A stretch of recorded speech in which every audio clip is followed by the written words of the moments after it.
Okay, that's it for this this really strange CU podcast. Laters. Wrestling, game preservation, run amok. A weird VR thing with Nintendo. I'm finishing up a certain Super Nintendo Oh, we guidebook. do have to cover the Patreon topic. Oh my god, we almost forgot the Patreon topic. That's How did right. I remember that? All I you don't need to do know. is go to patreon.com/CU podcast and pay us. No, Ian. This is the new way you fuck me with it. No. God, Ian. You'll never have a perfect one from me. No, I guess you want less patrons then. You don't want to gain them. What the fuck? What? I don't know how you find this humorous. It's funny. It's, oh my god. All right, so Patreon poll topic. Ian's also going to do a Google Hangout maybe this weekend. We don't know. Third place, 11%. What other gaming books would you recommend? No one wants other gaming books to be recommended to them, apparently. I thought that there's a couple that I actually recommend besides ones that I might work on. 27%. Games you've wanted to finish but find too difficult. Number one, 62%. That's a runaway. With a bullet. That's like a Vladimir Putin election. For Ian, has working at Luna changed how you view games or game collecting? Take it away. Yes. By the way, is it just me or does it feel really damp in here? You're sweaty today. You're a little sweaty. You're rambunctious. Maybe that double Diet Coke, too much caffeine. I'm fine. I'm actually pretty good. My nose is a little moist, but my nose always sweats. Sorry. Ian. So Yeah. how has working at Luna changed your perception of got a- games and game collecting? Got a wet nose. I've noticed that about you. My grandfather, great-grandfather. Anyway, All right. So, anyways, the first thing it really changed for me was realizing that I didn't need to hold on to all this shit. As a game collector yourself. Yeah, as a collector myself. Just being in the store, and obviously this doesn't go for all rarity things or even things entirely that I collect, like PC Engine, which rarely comes into the store. But I worked in the store long enough that in the first few years I realized this stuff is around. For the most part, It's accessible. 98% of this stuff is accessible. Yes. It's always going to be here. If I sell this and I am upset about it, if I wait long enough, it's going to come back around. I'm going to have another opportunity. And maybe at a close price point to what you sold it for. Yeah. If not too far out of bounds. So you're Right. not losing money. Exactly. There are obviously instances of games that have jumped up in price over time. Lots of instances in that. But there are plenty that stay basically the same. So it I don't know, by watching how the store operated, I realized that owning stuff can be fluid. It doesn't need to be permanent. Okay. Now, Now, did your interactions with certain patrons also sour you on game collecting? Yes. Certain interactions did, especially early on when the whole notion of collecting games and not playing them was still alien and radical to people. Like 2006 ish? The When game people, collecting got bigger? the people who would come in initially and just collect to collect. I can think of there's one, kind of you.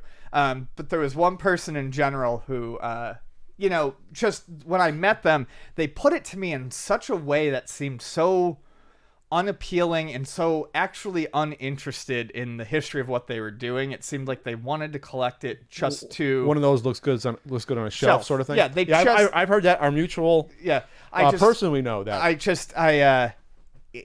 It soured me to the idea of collecting, and it was those types of people who were just buying them to buy them that made me go and look at my NES collection and go, I did this wrong, and just get rid of all of it. At the same token, though, some of those guys, obviously they bought stuff from your store. They help the stores be successful. Yes, it is. Because But there's some esoteric bullshit that only collectors want. we are talking about its effect on me, not the Yes, store. sure.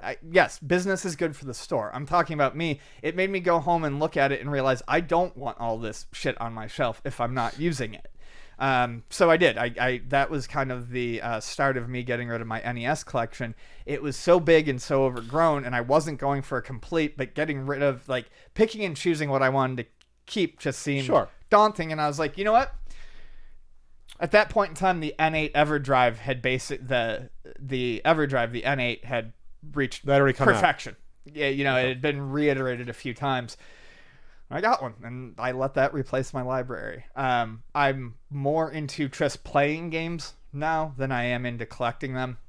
Mahjong aside. Mahjong aside. Yes, Mahjong aside. And I generally, I don't want to talk like it. I like to play games after work, but I don't want to talk about video games. Between this and work, I have enough video game stuff in my life. So while it's still a hobby, I guess it's probably my less apparent hobby now when I'm outside of work, if that makes sense. I play video games, but I'm not, and I play a lot of video games, but I wouldn't consider myself, I don't know, I would no longer consider myself like a collector or a gamer necessarily. I have Are you a collections. preservationist? I mean, Because games come into the store and they're sold, does that make you a preservationist? No, I'm just no, wondering no. randomly. no, it doesn't. That's not a preservation. Okay, just making That sure. doesn't make me a That's not a preservationist. Okay. I like game preservation, and if I could help it in some way, I would. But Okay. selling stuff is not a game preservation. Okay, just want to make sure that's not what game preservation actually is selling things So- that you acquire. Long story short, it's kind of it helped me. It helped me in a good way because it kind of rounded off some of the more extreme edges of what I was maybe looking to do with collecting. You know, I was at one point that person who wanted the expensive titles and stuff like that, but at a very important crossroad, it calmed me down on it, I guess, as opposed to getting me more excited for it. I was ramping down right as everyone else was getting more excited. It's interesting because I guess it's not a parallel. I mean, I've gone to God, I don't want to God. I've gone to what the past.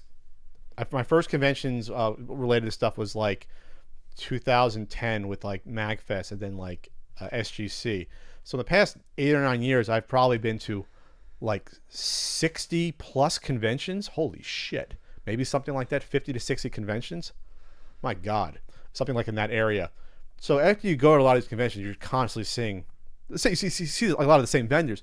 You see a lot of the same games over and over again. Yeah. So I guess it's sort of the same thing. Where I realize that some of these games aren't as rare as you think. Sure. I always go back to seeing 3 copies of NES Blackjack available at Too Many Games a couple years ago, and I think one of them might have sold when NES that happened. Blackjack?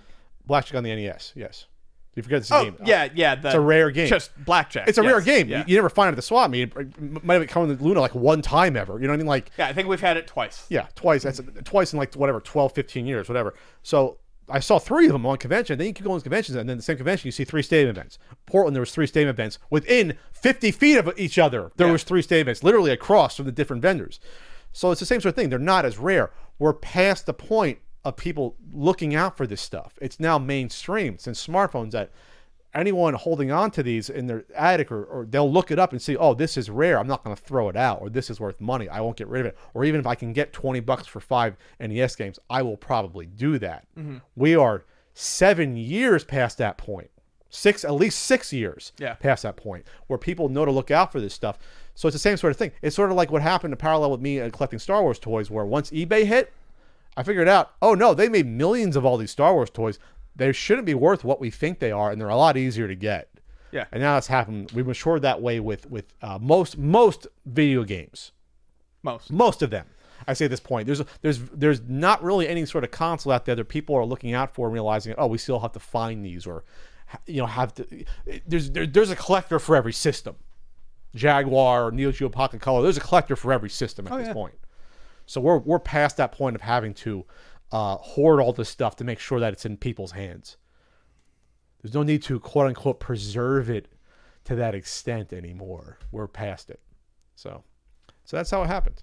Well, even if I help turn you off to game collecting even 1%, then all right. I did a good job. It was a good thing.